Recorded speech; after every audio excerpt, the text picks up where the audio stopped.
Cassandra Cain is way more than just Batgirl. She is the daughter of Lady Shiva, the weapon raised by David Cain, and somehow still Bruce Wayne's adopted daughter. And we can thank the 2000s Batgirl run for laying out the foundation of one of the most layered characters in the entire Bat family, and easily one of my personal favorites. In 2024, DC launched a brand new Batgirl series that sent Cass away from Gotham to confront her past, face the legacy of violence she was born into, and try to right the wrongs left behind by her bloodline. And now that we are 16 issues and 3 arcs in, I can say this: DC has quietly delivered one of the most emotionally layered martial arts epics we've seen in years. This is a story about whether you inherit violence or break the cycle. Will Batgirl choose justice over vengeance? But what really made me sit down to make this video is the fact that issue 16 ends with Batgirl saying she is returning to Gotham. So if you haven't read this series now, would probably be the perfect time. I really want to predict this is going to be a top-selling monthly series in 2026.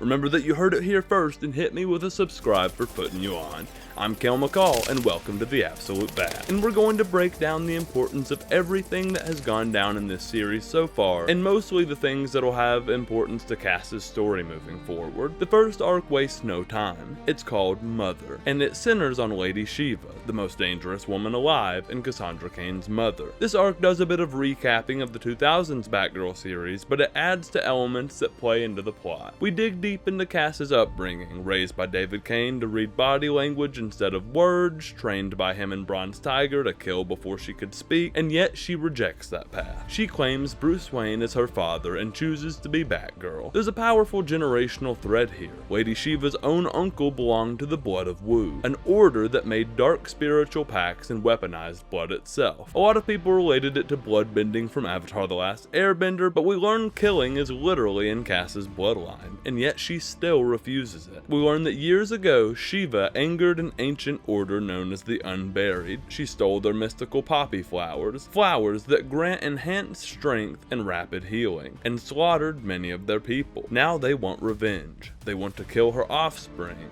and they come for Cass. Then we get the first emotional blow. Shiva is killed by Calden the Unseen of the Unburied, and Cass witnesses it, and we are sent straight into grief. While they had a wild relationship, Cass has to come to terms with the death of her mother, as she is immediately having to deal with the repercussions of her mother's actions. But before Shiva's death, she told Cass to go find Bronze Tiger, which sends us to meet who I assume will be a major character of the story moving forward for a while, a potential new member of the Bat family. This shoots us into yet another international adventure for Cass in Arc 2, called Bloodlines. Here is when we really start to break out of the recap from the 2000s series. Batgirl goes to find Bronze Tiger and learns some pretty wild information. Bronze Tiger and Lady Shiva had a son, Tenji, the Jade Tiger. He grew up believing his family were heroes. He didn't know about the blood and the bodies. When Bronze Tiger admits he lied to his son his entire life, he does something rare in this book. He chooses honesty. He sends Tenji with Cass, not to become a weapon, but to become something better. A hero trained by who he calls the best fighter in the world, his big sister Cass. The contrast in them is totally intentional. He is fairly weak, but he's super likable, and he learns from his sister fast, I would say. I love that we're following Cassandra as she breaks the cycle in real time. To honor her mother, the Tigers give her a sword of Shiva's, and now we have Batgirl with a sword. That's just awesome. As we conclude the Bloodline story, we meet a character named Jaya Jayesh,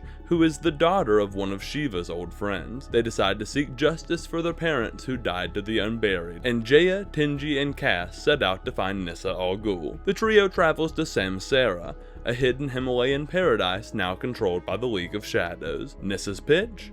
Rehabilitation. Pretty much her criminal reform empire / heaven on earth, but it's built on stolen land. Years ago, Ra's al Ghul slaughtered the Unburied and forced them underground. Nissa inherited that sin.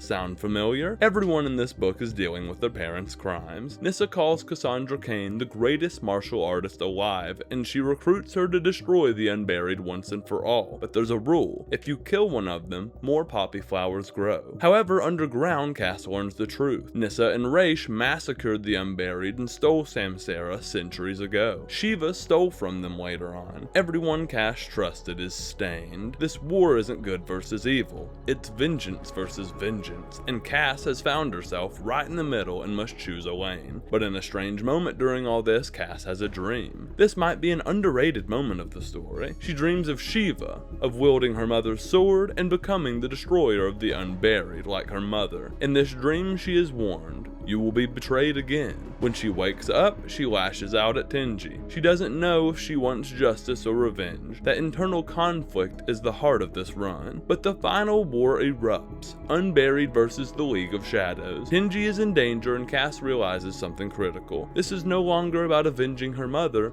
it's about protecting her brother. And it's about justice, not vengeance. Then we learn the final twist. Nyssa is dying. After 9 centuries of life, her Lazarus pit is gone, and she needs the poppy flowers to survive. The entire war was for the League's need for self-preservation. Cass defeats her cleanly without rage or brutality even, just pure skill. Nyssa and her partner in crime, Angel Breaker, leave Samsara to the Unburied after being defeated by Batgirl, and the Unburied take notice and free Tenji. Batgirl corrects the sins of Lady Shiva, Ra's al Ghul, and Nyssa without becoming them. Cass reports all of this back to Oracle, and then she says it. She's coming home to Gotham. And that line hits, because after 16 issues of generational violence, assassins, spiritual blood cults, Himalayan wars, she chooses to come back to the Bat family. Because even after all of that, Gotham is such a hole that it needs tons of heroes to barely keep its citizens safe. So we circle back.